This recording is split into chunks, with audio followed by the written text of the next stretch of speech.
What if I told you that you are skipping on free 75,000 Fons every single week? And no, it has absolutely nothing to do with your city stamina.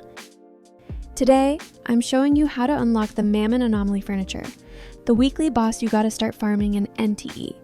I'm going to break down how to unlock the auction house, how to win the bidding wars for the upgrades, and the community loophole you can use to get max payouts even if you don't own an expensive apartment. Let's dive in. First things first, you can't get this furniture until you unlock the auction house. This becomes accessible right after you finish the main story campaign quests at Hunter rank 14 and ends with the Opera Anomaly boss, Never-Ending Arachne. If you haven't cleared this part of the main story yet, make that your absolute priority. Once it's cleared, you'll get full access to the auction house bidding. The auction house in NTE is located right where the anomaly pilgrimage of the Never-Ending Arachne is. Teleport to the front door of the building and choose to enter the Cape. Once inside, you will be able to view and bid on the items. Items available inside the auction house change every week. The way you get the items at the auction house is by bidding against NPCs. My tip for this is letting NPCs compete against each other drives the lowest overall price before you strike at the last second. Usually they will not outbid you that way. It's a nice way to save Fons and get the items as cheap as possible.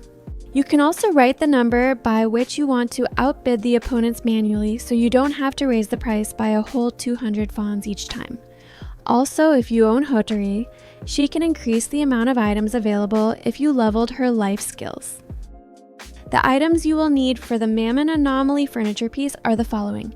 Gluttonous Eye is used to activate the furniture, but getting just this sets your reward at only 25k Fons. In order to make this a nice weekly extra, you will have to come back a couple of times and get the covetous coins whenever you see them available. These can raise your rewards up until 75k weekly. Now here is the catch that trips most players up. To activate the maximum level Mammon Anomaly in your own space, you need to own the expensive Fanglin Villa apartment. If you're a budget player or saving your Fons, that price tag can hurt.